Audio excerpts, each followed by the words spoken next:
അസ്സലാമു അലൈക്കും വറഹ്മത്തുള്ളാഹി വബറകാതുഹു. എൻ്റെ പ്രിയ കൂട്ടുകാരെ, നാം ഈ ലോകത്ത് ഏറ്റവും കൂടുതൽ സ്നേഹിക്കേണ്ടത് ആരെയാണ്? അത് നമ്മുടെ പാരൻസിനെയാണ്.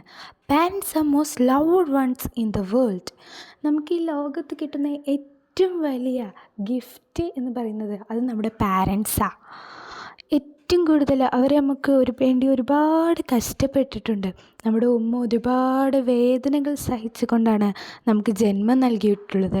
നമ്മുടെ ഉപ്പയെ പറ്റി പറയുകയാണെങ്കിൽ, നമ്മുടെ ഉപ്പ രാവും പകലുമില്ലാതെ ഒരുപാട് ഉറക്കമൊഴിച്ച്, ചില ദിവസം അവർക്ക് ഉറക്കില്ല, ഭക്ഷണമില്ല, അങ്ങനെയാണ് നമ്മെ അവർ വളർത്തിയെടുക്കുന്നത്. അവർ ഒരുപാട് കഷ്ടപ്പെടുന്നുണ്ട് നമുക്ക് വേണ്ടി. നാം അവരെ അതുകൊണ്ട് തന്നെ നാം വളരെയധികം അവരെ സ്നേഹിക്കണം. നമ്മുടെ മുത്തുനബിയോട് ഒരു സഹാബി ചോദിച്ചു, എൻ്റെ നബിയെ, ഞാൻ ഈ ലോകത്ത് ഏറ്റവും കൂടുതൽ സ്നേഹിക്കേണ്ടത് ആരെയാണെന്ന്. അപ്പോൾ നമ്മുടെ നബി പറഞ്ഞത് ഉമ്മയാണ്. പിന്നെ രണ്ടാമതും ചോദിച്ചു, അപ്പോഴും ഉമ്മയാണ് പറഞ്ഞത്. മൂന്നാമതും ചോദിച്ചു, അപ്പോഴും ഉമ്മയാണ് പറഞ്ഞത്. നാലാമത് ചോദിച്ചപ്പോൾ ഉപ്പ എന്ന് പറഞ്ഞു. പക്ഷേ നബി നാലാമത് ഉപ്പയെ പറയുന്നുണ്ടെങ്കിലും ഉപ്പയെ നാം സ്നേഹിക്കേണ്ട എന്നല്ല, ഉപ്പയെയും ഉമ്മയെയും നാം നന്നായി സ്നേഹിക്കണം. അവർ രണ്ടുപേരും നമുക്ക് വേണ്ടി ഒരുപാട് കഷ്ടപ്പെടുന്നുണ്ട്, ഒരുപാട് പ്രയാസങ്ങൾ സഹിക്കുന്നുണ്ട് അവർ. അതുകൊണ്ട് തന്നെ നാം അവരെ സ്നേഹിക്കണം. നമുക്കൊണ്ട് എന്തൊക്കെ അവർക്ക് വേണ്ടി ചെയ്തു കൊടുക്കാൻ കഴിയുമോ അതെല്ലാം നാം ചെയ്തു കൊടുക്കണം.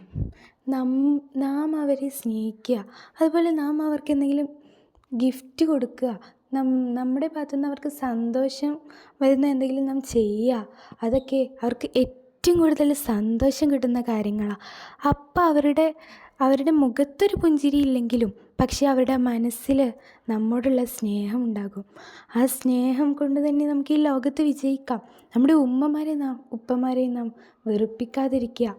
നാം അവരെ വെറുപ്പിച്ചാൽ അവർ നമുക്കെതിരെ ദുആ ചെയ്യുന്നുണ്ടെങ്കിൽ ആ ദുആക്ക് പെട്ടെന്ന് അല്ലാഹു ഉത്തരം നൽകുമെന്നാണ്.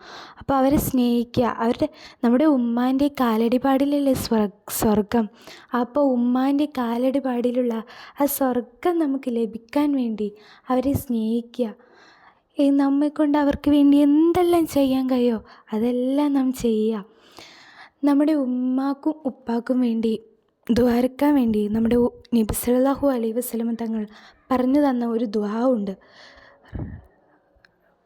റബ്ബി ഉഫ്ലി വലിവാദിലി റബ്ബി ഉമാ കമാ റബ്ബയാനി സഗീറ. ഈ ദുആ നാം എന്നും പതിവാക്കുക. അല്ലാഹു നമുക്ക് നമ്മുടെ ഉപ്പയെയും ഉമ്മയെയും സ്നേഹിച്ച് ഇരു ലോകത്തും വിജയിക്കാൻ കഴിയട്ടെ എന്ന് തോർന്നുകൊണ്ട് ഞാൻ എൻ്റെ വാക്കുകൾ അവസാനിപ്പിക്കുന്നു. അസ്സലാമു അലൈക്കും വറഹ്മത്തുള്ളാഹി വബറകാതുഹു.